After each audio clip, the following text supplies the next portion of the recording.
Harun Ar-Rasyid, beliau sangat menghargai ilmu pengetahuan, ya, sangat peduli dengan agama, dan itu juga yang membangun saluran air dari pegunungan Taif, dialirkan sedemikian rupa ke Arafah. Ya, kalau teman-teman umroh atau haji dari Arafah lalu kemudian kita jalan ke Musdalifah lanjut ke Mina, nah di pinggir jalan itu, di balik, di lereng-lereng bebukitkan itu, teman-teman sekalian, kita bisa masih melihat sisa-sisa saluran air itu. Ini yang dibuat pada pemerintahan Harun Ar-Rasyid, karena waktu itu tidak ada air. Maka air dari pegunungan sekitar, Taif sekitarnya, dialirkan sedemikian rupa sampai ke Arafah untuk memenuhi kebutuhan jamaah haji pada kali itu. Itu dulu.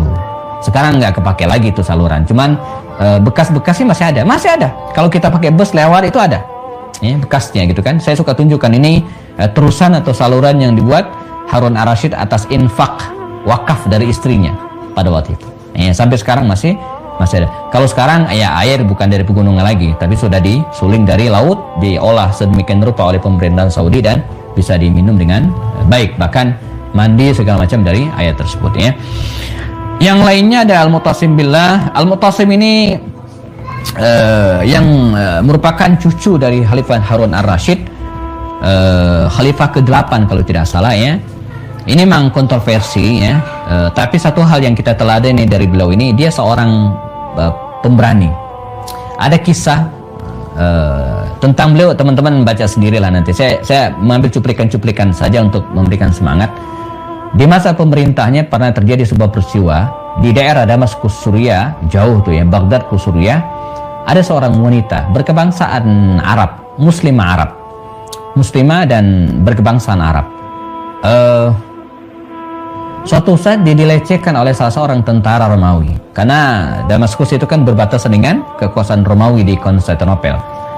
Jadi entah bagaimana bentuk pelecehan itu, ya, tapi yang jelas dia marah besar, muslimah ini, ya, dan kemudian entah dipukul oleh tentara Romawi ini sampai dia teriak. Teriakannya apa? Wa Mu'tasama, wa Mu'tasama. Ya, kata dia apa? Wahai Khalifah Al-Mu'tasim, tolong saya, tolong saya. Itu di Damaskus, Suriah, Baghdad itu kan jauh, ya. Viral kalimat itu, ya, nggak tahu bentuk viralnya bagaimana. Kalau sekarang online, media sosial, YouTube, ya. Kalau dulu mungkin dari mulut ke mulut lah. Sampai ucapan itu, teriakan wa Mu'tasama ini, ya, sampai ke telinga Al-Mu'tasim billah. Maka dia segera mengirimkan surat kepada pimpinan Romawi waktu itu dan mengatakan ancaman, ya, kalau Anda tidak minta maaf kepada kami dan kepada khususnya wanita tersebut, saya akan berangkatkan pasukan perang yang memanjang dari Baghdad sampai ke Damaskus gara-gara seorang wanita.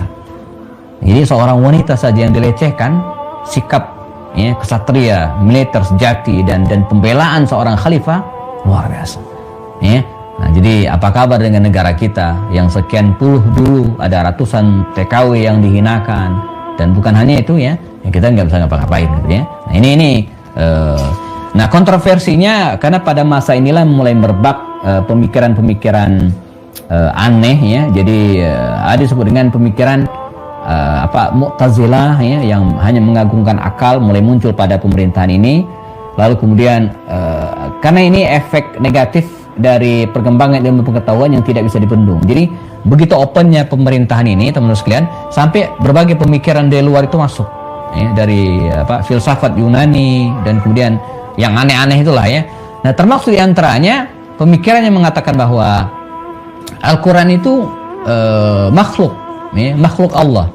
Karena logika mereka mengatakan Allah itu khalik wa ghairullahi makhluk. Allah itu pencipta, khalik, dan selain Allah, ya, makhluk. Al-Quran Allah bukan, berarti Al-Quran makhluk. Karena Al-Quran makhluk, maka dia bisa salah, karena sejatinya kebenaran itu milik Allah. Nah, ini yang tidak disetujui oleh Imam Ahmad bin Hanbal. Imam Ahmad bin Hanbal tidak mau mengakui Al-Quran itu makhluk, ya. Maka dia dicambuk dan kemudian sempat dipenjara, ya, pada saat itu, dan dia kekeh dengan pendapatnya. Walaupun puncak dari pertikaian masalah ini terjadi pada khalifah-khalifah setelahnya, Khalifah Al-Ma'mun dan Khalifah Al-Amin, ya. Kemudian apa lagi, ya? Iya, ya. Jadi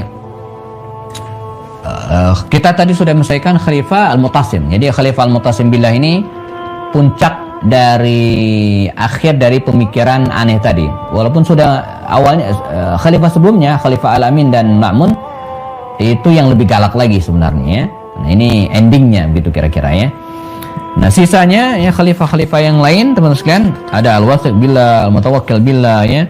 Ini tidak lama dan tidak, mereka hanya meneruskan kiprah yang sudah diperbuat oleh pendahulu-pendahulu mereka. Sehingga kalau kita lihat beberapa referensi ketika menyebutkan Khalifah Abbas yang menonjol, biasanya mereka menyebutkan tiga ini ya. Baik, kejayaan Bani Abbasiyah, kita mulai dari atas lagi tadi mana ya. Kejayaan Bani Abbasiyah membangun gedung-gedung sepanjang jalan menuju ke Makkah untuk pelaksanaan ibadah haji dari Baghdad ya. Kemudian mengembangkan ilmu pengetahuan di berbagai bidang, dan pada masa inilah berkembang ilmu pengetahuan baik agama maupun umum. Sebab 4 imam mazhab, Imam Abu Hanifah, Imam Malik, Imam Syafi'i, dan Imam Ahmad bin Hanbal hidup pada fase ini, pada abad kedua Masehi, pada abad kedua Hijriah ini ya. Jadi 4 Khulafaur Rasyidin. Demikian juga dengan para ulama tafsir, nanti kita akan lihat contohnya. Pun berkembang juga ilmu pengetahuan di bidang-bidang lain, misalnya astronomi, kedokteran, kemudian apa lagi? Ini loncat kan ya slide saya ya. Kedokteran, kemudian ini ya di bidang kimia. Ini pada fase ini semua ya. Jadi kalau kita bicara tentang kedokteran, ada Ibnu Sina bla bla, kimia ada tokoh yang sangat terkenal sebagai bapak kimia ya, dalam Islam, yaitu Jabir bin Hayyan. Saya mengajar di kampus Akademi Kimia Analisis. Ada teman-teman AK di sini dari AK. Saya sempat, nggak tahu di kelas mana ya, sempat setelkan biografi dari Jabir bin Hayyan ya, durasi 1-2 menit ya. Jadi disebutkan beberapa cabang ilmu kimia hari ini itu ditemukan oleh Jabir bin Hayyan. Yang membuat kaget adalah ketika saya setel film pendek tentang beliau ini, teman-teman AK ya, dari kampus AK yang belajar kimia, kata dia, Ustadz, yang disampaikan tadi itu yang kami pelajari sekarang. Saya bilang, saya bukan orang kimia ya, background saya nggak tahu. Oh iya, sebenarnya iya, mereka menyebutkan bla bla bla bla. Jadi yang dipelajari anak-anak kimia hari ini itu yang menemukan beliau, Jabir bin Hayyan. Luar biasa. Jadi bukan orang-orang Eropa, bukan, mereka Jabir bin Hayyan ya. Kemudian ya matematika, ada Al-Khwarizmi. Jadi kalau kita bicara tentang matematika hari ini, jasa Al-Khwarizmi luar biasa. Apa itu? Karena beliau menemukan angka 0. Cuman angka 0, Ustaz. Oh, cuman itu 1 juta, kalau nggak ada angka 0-nya nggak jadi 1 juta dia gitu ya. Jadi jangan meremehkan angka 0. Jadi angka 0 itu penting. Coba 1 juta nggak ada 0-nya, 1. Tapi bukan itu. Dulu nggak ada angka 0 ya. Coba lihat angka Romawi, ada angka 0-nya? Nggak ada. Angka Romawi dulu orang-orang ilmuwan menggunakan angka Romawi, kan yang berkuasa kan Romawi pendahulunya ya. Nggak ada 0. Coba kalau kita biasanya dipakai untuk bab-bab ya, karena bab